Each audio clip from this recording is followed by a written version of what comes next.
Hi everyone, আসসালামু আলাইকুম। কেমন আছেন সবাই? আলহামদুলিল্লাহ, আমরাও আল্লাহর রহমতে ভালো আছি। আজ নতুন আরেকটি ব্লগ নিয়ে চলে এসেছি।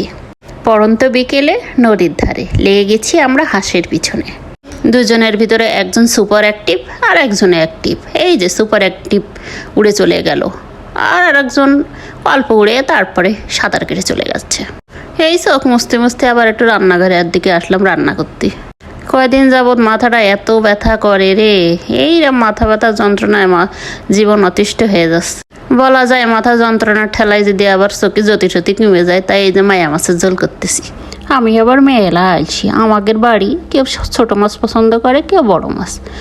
আলাদা করে কিটা রান্না করবে, তো এই দুইটাই একসাথেই দিয়ে দিচ্ছি।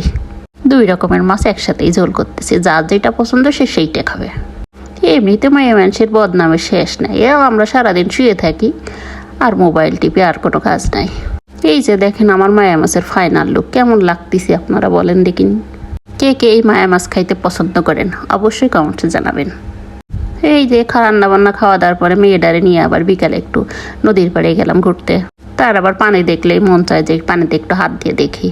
এই বিকেলে যখন বাইরে যায় তখন অনেক মারাই বাচ্চাদের নিয়ে বাইরে আসে। তো ওরকম আর দুই মহিলাকে আসলো, তারা গল্প করতেছে যে তাদের স্বামীরা তাদের সব ইচ্ছা পূরণ করেছে, কিন্তু তাদের স্বামীর একটাই ইচ্ছা যে একটা R1 মোটরসাইকেল কিনবে, কিন্তু তারা রাজি না।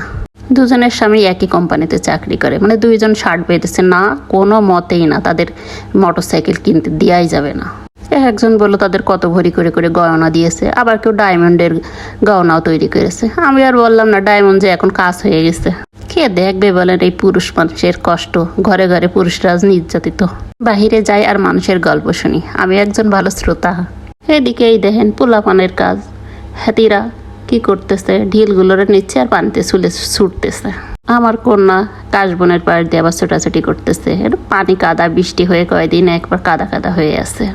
বাইরে যে দৌড়াদৌড়ি করেই তার শান্তি। এদিকে আবার কয়েকটা ছেলেরা কাশফুল তুলতেছিল, সে দাঁড়িয়ে দাঁড়িয়ে দেখতেছে। আমি আবার আজ তুলে দেইনি, পরে আমাকে বলতেছে তুমি তো আজকে আমাকে কাশফুল তুলে দিলে না। এখন চলতেছে কাশফুল, কয়েকদিন পরে আসবে শিউলি ফুল। এই যে ছেলেগুলো কাশফুল তুলে নিয়ে আসতেছে, খুব সুন্দর লাগছিল ওদের আশাটা দেখতে। তারপর আমি আবার মেঠো পাতে হাঁটা শুরু করলাম।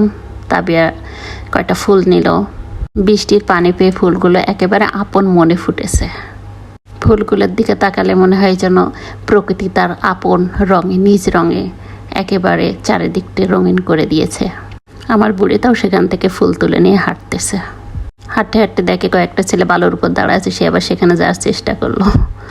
তো আজ এই পর্যন্তই, আল্লাহ হাফেজ।